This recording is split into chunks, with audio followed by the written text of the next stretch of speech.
Hello students, good morning everyone. How are you?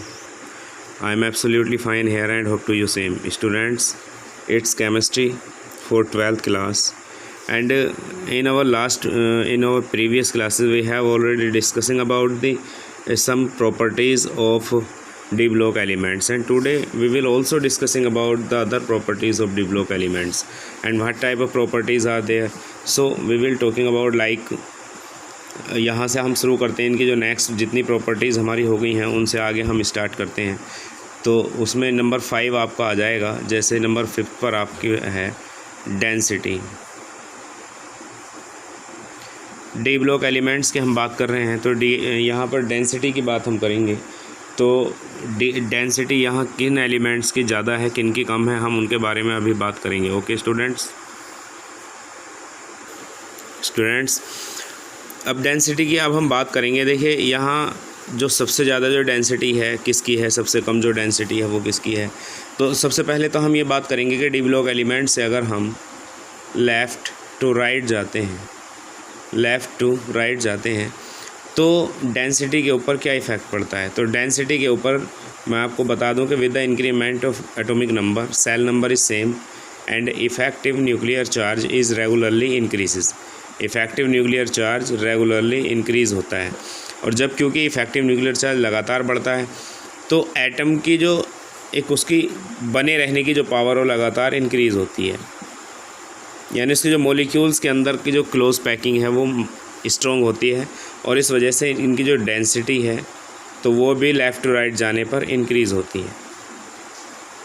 अब बात ये आ जाती है यहाँ की most tensile element is most tensile metal is most tensile d block elements, that is iridium.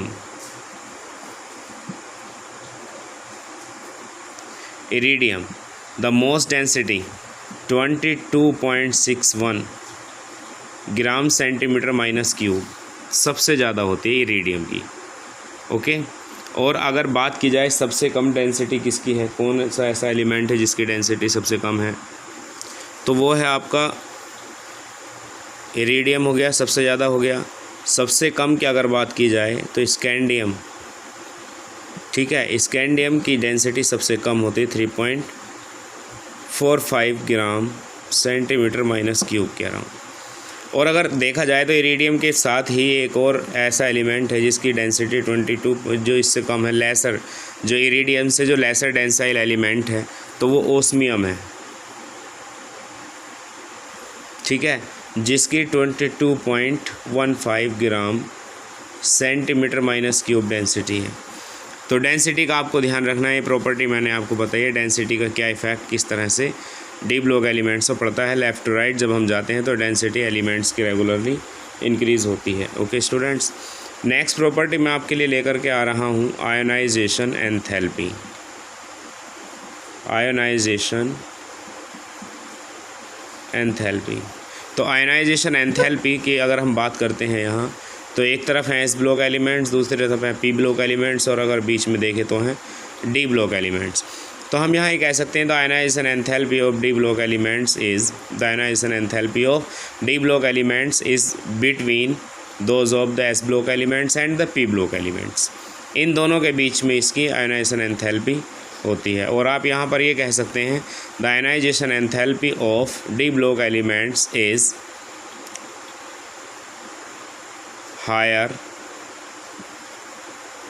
Then s block elements. S block elements से ज़्यादा होती है डी ब्लॉक एलिमेंट्स की, जबकि अगर पी ब्लॉक एलिमेंट्स की बात की जाए तो पी से कम होती है, कि लिख सकते हैं यहाँ lower than p block elements. ऐसा होता क्यों है, when we are going from left to right the effective nuclear charge is regularly increases. Effective nuclear charge लगातार बढ़ता चला जाता है, and the tendency to losing one electron from the outermost shell of an atom is regularly decreases. Okay, तो यहाँ क्या है कि आयनाइजेशन एंथैल्पी लगातार बढ़ती चली जाती है। तो डी ब्लॉक एलिमेंट्स की जो आयनाइजेशन एंथैल्पी है वो, ठीक है, समझ में आया होगा आपको, वो बीच में रहती है, इन दोनों के बीच में।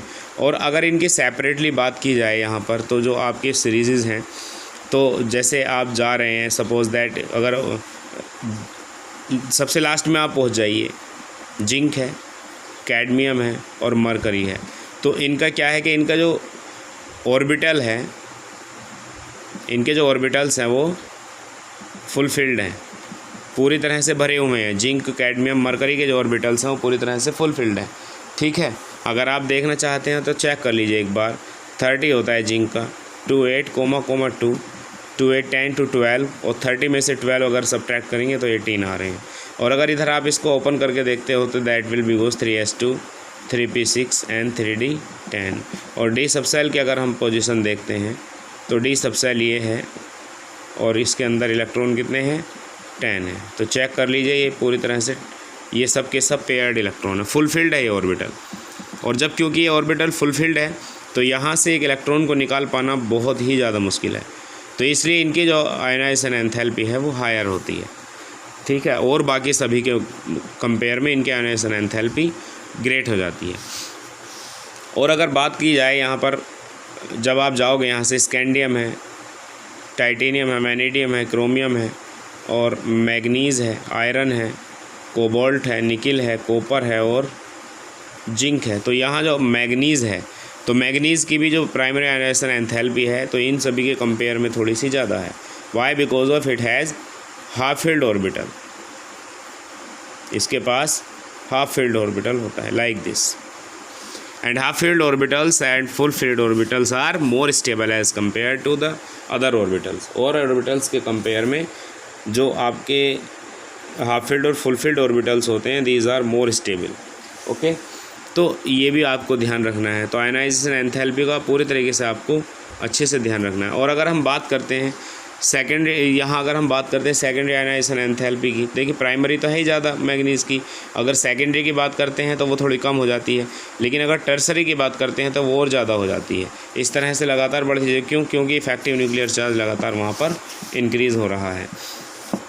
अब हम आगे लेकर के चलते हैं, आपको नेक्स्ट प्रॉपर्टी की तरफ आपको लेकर के चलते हैं, that is oxidation number.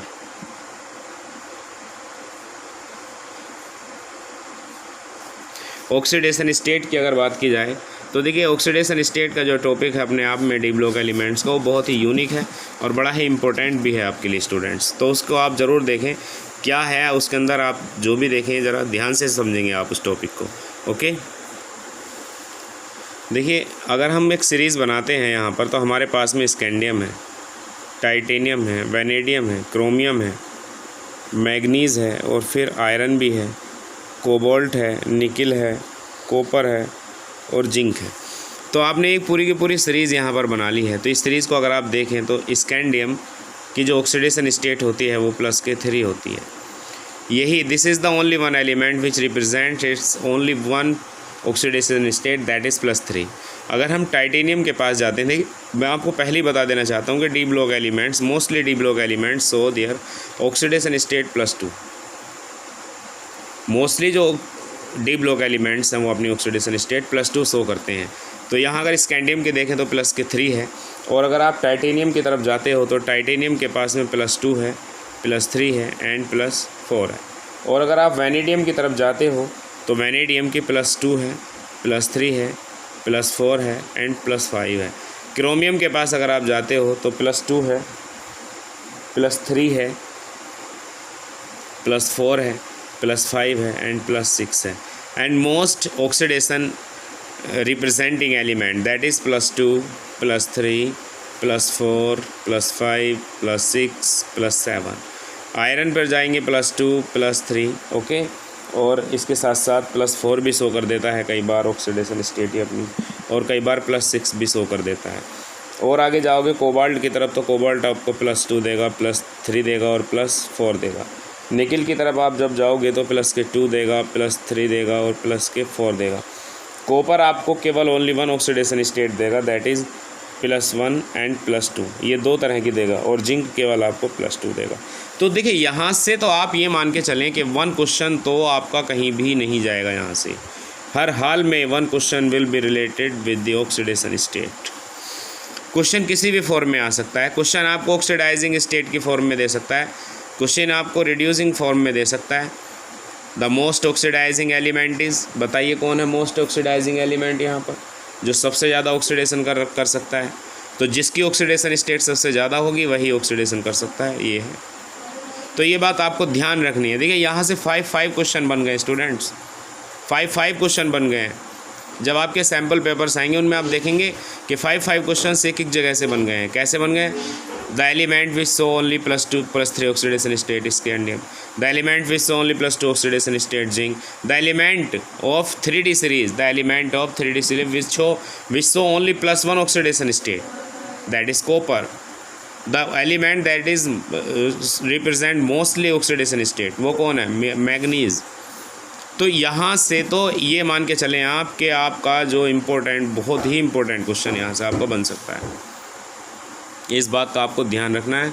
Oxidation state का ये जो टॉपिक है मैं आपको बता रहा हूँ कि सबसे ज़्यादा इम्पोर्टेंट, इस बात का आपको ध्यान रखना है। ओके स्टूडेंट्स, हम आगे चलते हैं अगले नेक्स्ट टॉपिक। नेक्स्ट मैं आपको लेकर के चलता हूँ। नेक्स्ट टॉपिक हमारे पास में आ रहा है, दैट इज़ कैटालिटिक प्रॉपर्टी। अब क्या होती है कैटालिटिक प्रॉपर्टी? मतलब देखिए, मैं आपको catalytic property means capacity of the elements which catalyse to the chemical reaction, यानी कि एलिमेंट की वो प्रॉपर्टी, वो कैपेसिटी जो किसी भी केमिकल रिएक्शन को कैटेलाइज कर दें। तो देखिए कैटालिटिक प्रॉपर्टी, हाँ बिल्कुल सही आपने सुना है, लाइक जिंक, लाइक ऐसे मान लीजिए आप, like chromium, iron, cobalt, nickel और प्लैटिनम, ये सब के सब all mostly d block elements are doing work as a best catalyst. एंड अब यहाँ पर एक क्वेश्चन मार्क लग गया है, क्यों? Why d block elements show the catalytic property? तो इसका मैं आपको आंसर लिख दे रहा हूँ, due to the reason that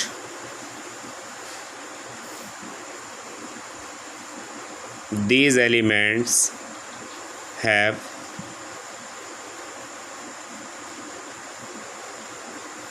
unpaired electrons. इन एलिमेंट्स के पास में अनपेयर्ड इलेक्ट्रॉन्स होते हैं एंड और उनके पास में होती and they have the capacity to absorb and re-emit the different energies from the surface। Okay, क्या है इनका रीज़न? इनके पास में अनपेयर्ड इलेक्ट्रॉन होते हैं जिनके पास कैपेसिटी होती है to absorb and re emit the different energies. They have a capacity to absorb and re emit the different energies. Different energies को री एमिट और एब्जॉर्ब करने की कैपेसिटी इनके पास में होती है, because of they have unpaired electrons and doing work as a catalyst. तो आगे की हमारी क्लासेस में यूं ही अभी इनकी प्रॉपर्टीज़ चलती रहेंगी। अभी प्रॉपर्टी है किस तरह की, फॉर्मेशन ऑफ कलर डायंस बचे हैं अभी इनका मैग्नेटिक बिहेवियर, हालांकि इस बार मैग्नेटिक बिहेवियर आपका आउट ऑफ सिलेबस है, लेकिन फिर भी थोड़ा बहुत आपको बताया जाएगा। बहुत सारी अभी प्रॉपर्टीज़ इनकी बची हैं। फॉर्मेशन ऑफ इंटरस्टिशियल कंपाउंड बनना है, अभी फॉर्मेशन ऑफ कॉम्प्लेक्स कंपाउंड्स हैं, तो ये सब आपको पढ़ाया जाना अभी बाकी है। तो ये जो ऑक्सीडेशन स्टेट वाला जो टॉपिक मैंने आपको पढ़ाया है, इसको बिल्कुल मत भूल जाना। Okay students, thank you and have a nice day. Good morning everyone.